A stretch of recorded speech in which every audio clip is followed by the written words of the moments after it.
What's up guys, today we're going to be attempting to do a Valvetronic redo, basically replacing the eccentric shaft as well as the Valvetronic actuator.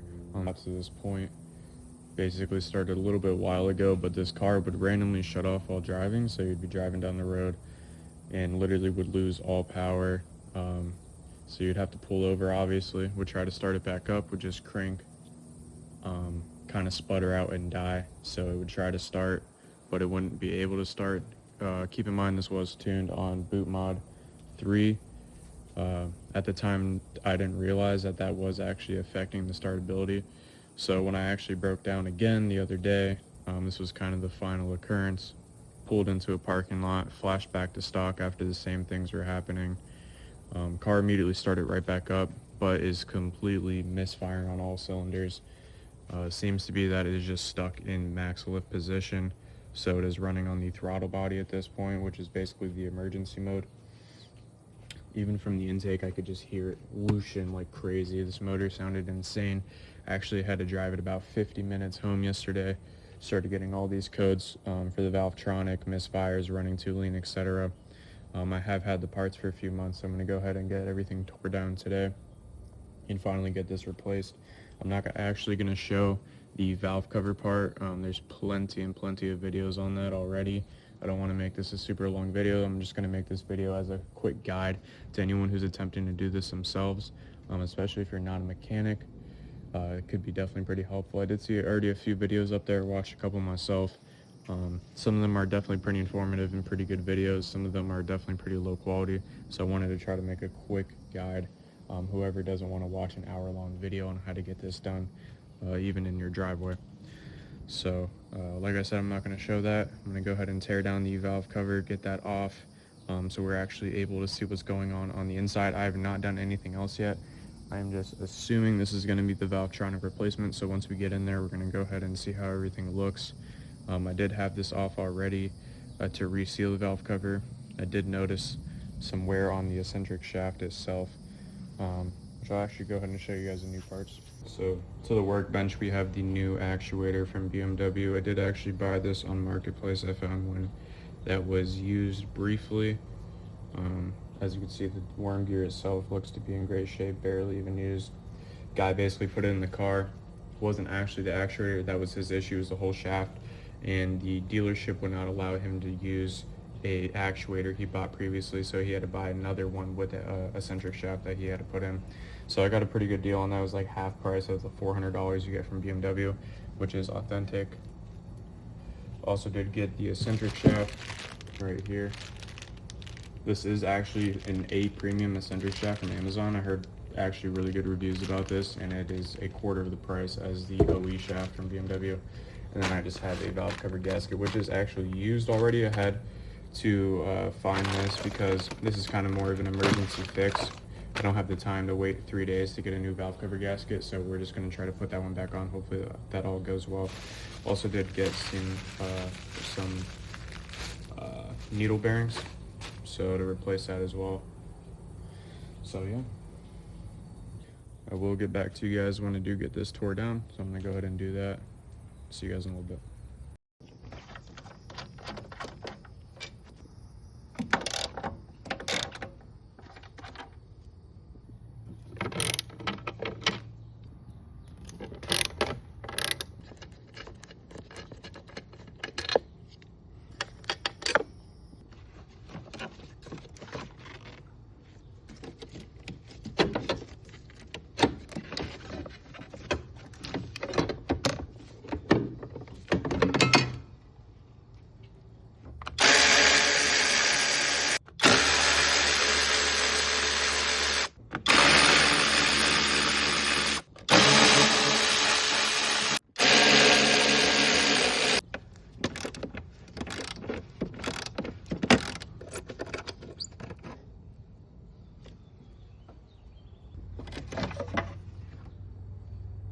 Actually got the valve cover off. Now we're left with the injector wells, or buckets, whatever you want to call them. Once we take those off, then we'll actually get access to the Valvetronic motor as well as the eccentric shaft. But right now I'm about to focus on getting these wells out as well as the injectors themselves.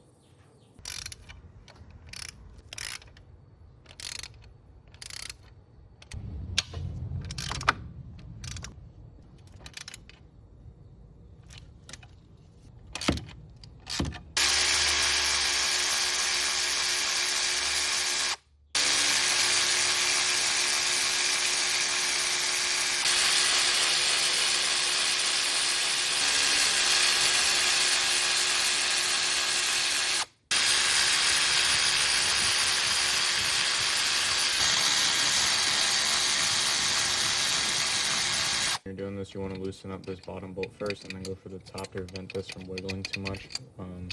Could damage your injectors from this moving side to side and bending them. So I just removed this one first and then went ahead and loosened that one as well. So now we have these free. Go ahead and pull this little bracket piece out. Just like that. Put that to the side. Same thing for all three buckets.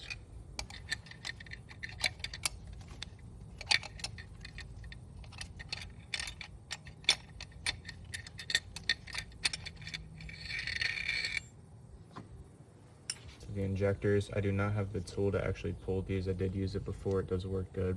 Unfortunately, I do not have it with me currently, so I'm just going to go ahead and try to get these out by hand. All 6 injectors out by hand without any special tools. Definitely got to be very careful not to break the injectors while you're trying to get them out. These last 2 ones in the back here on bank 3, basically cylinder 5 and 6, were definitely pretty tough.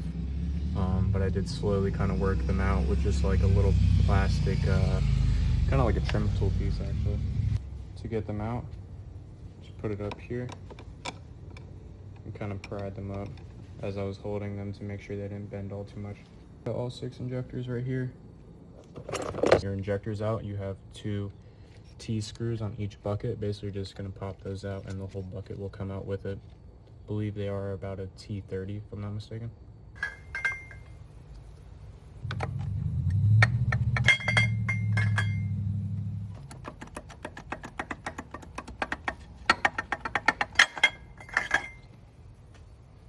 With all that out of the way, you have access to your Valvetronic actuator right here. Go ahead and get this out of the way and then you'll be able to get the eccentric shaft off. We're not going to use any special tools for the eccentric shaft. All we're going to do basically is loosen these cap bolts here one by one all the way around and just slowly kind of wiggle it out because it is spring loaded, so there's a lot of tension on it. So basically you just kind of one turn at a time around the whole thing until it pops out and put it in the same way, by one turn at a time going back in. So I'm gonna go ahead and try to figure this out. It's my first time doing it, so I gotta play with the eccentric a little bit and also get an Allen key in here for the worm gear to actually drive that around so we could push that back up. So let's go ahead and take off the oil squirter. It's just that one bolt there, which then pops into here. And then off camera, I'm gonna go ahead and try to figure this out and get that situated. Alrighty, so it's been a little bit difficult to record and do this at the same time, especially because I don't want to drop any bolts on anything, or in the engine I should say. So I kind of been doing a lot of stuff off camera. Ended up having to make a little makeshift concoction here for the Allen key you're gonna need. Unfortunately, I didn't have one that would fit. That was kind of a standalone Allen key. It needs to be kind of longer. I only had one that was on a key ring, so I had to actually cut it off and put a vice grip on it. Did work to get this out at least. Hopefully it will work to get it back in. Basically all you want to do is you want to take off the 11mm stopper that is right there. Looks like this.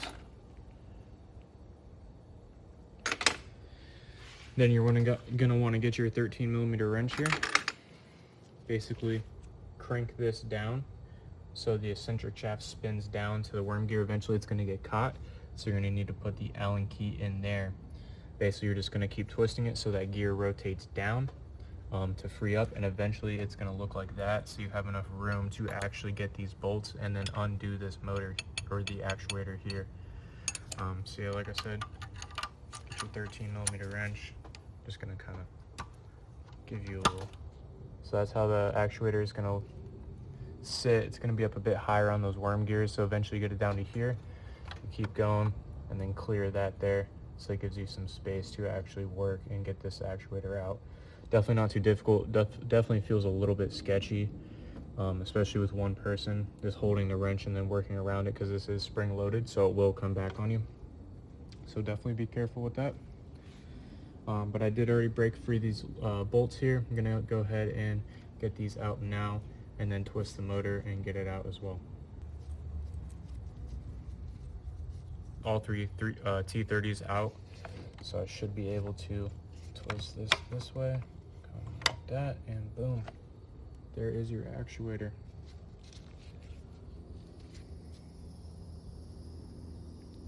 definitely a little banged up.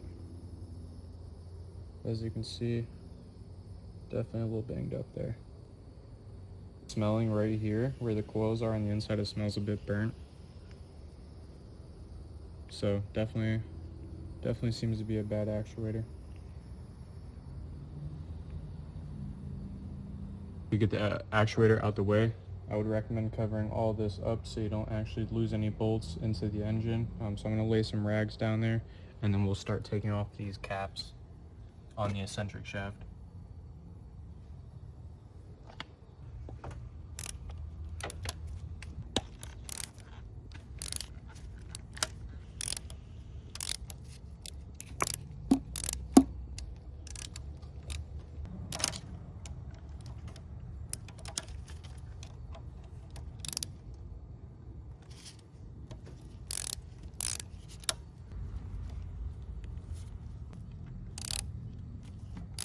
The eccentric shaft out, as you can see.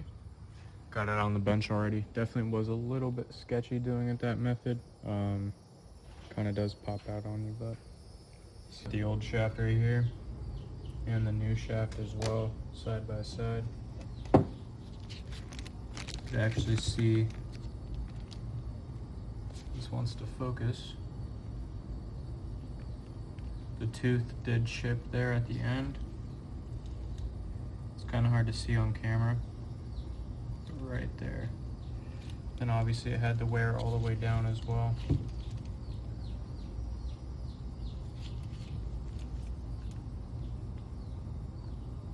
See it right there. So definitely needed to be replaced. Definitely glad I got the needle bearings as well. Tried taking one off and it completely snapped in half. So basically, just gonna go ahead and transfer, or not even transfer, but basically put on these new needle bearings with the caps onto the new eccentric shaft, as well as using the assembly engine loop. The next day I kind of went and skipped most of the boring, tedious part of me greasing up everything. As you can see, assembly lube is on the gear itself. Put on the new needle bearings on the new eccentric shaft, grease those up on the inside and outside, made sure they spin nice, replaced the caps, so I greased up all that, cleaned that all up. Basically got it all back together, kind of just skipped the tedious part. Definitely is pretty tedious. Just basically all you're doing is getting your eccentric shaft back on, get all your caps lined up in order, make sure you have your numbers lined up 1 through 6. Make sure they're in the right orientation as well. I did notice number 3 has actually 2 little divots on the end where the bolts go through. You'll see it, they kind of poke out. Not sure what those are necessarily for. It's just kind of like a spacer, I'm assuming, but make sure you definitely don't mix those up. I'm assuming it's there for a reason. So yeah, basically got this back in. You're just gonna line it up, start getting one cap started with a bolt, kind of just get whatever you can in, tighten up maybe a little bit with a wrench or a socket, I should say, just to slightly get it pushed in a little bit more so you could get the rest in. I just kind of went one by one throughout all of them, and then once you get them all on, you do it the same way you took them off. You just slightly turn them until this pushes back in so you could get the rest on. So pretty straightforward, definitely not a super hard job. But yeah, I basically got everything back together. I'm about to put on the actuator now. It's just kind of reverse install at this point. Actuator goes in here, obviously. The eccentric does spin pretty good. I'm actually going to put the actuator in, and then once I get that hooked up, I'm going to go ahead and pull out the fuel pump fuses, and then I'm going to hook up ISTA to make sure this is actually going to turn the eccentric shaft and make sure everything looks good. I don't want to put everything back together and there be issues, so I'm going to go ahead and do that now. Got the injectors back in with the buckets. I also do have the Valvetronic cable plugged in. Have ISTA going right now. Basically, we're just going to try to test the function of the Valvetronic. Unfortunately, I did snap the plastic piece inside this actuator where the squirter sits, so we're going to see how that goes. But yeah, I have everything tightened down here. All those bolts are in for the injectors. Injectors should be seated pretty good. I did pull the fuel pump fuse out because as soon as you do turn the ignition on, fuel is going to spray. So there's actually a 20 amp fuse here in your trunk. I did not see anyone show this in any video I watched. So if you do have an F30, this is the 2013 335i. There's a 20 amp fuse here in your trunk. I'll show you the location better in a second. At this point, we have ISTA pulled up. EKPS is offline because I pulled the fuse, so it's fine. We don't care about none of this. Into vehicle management, then service functions should be under powertrain,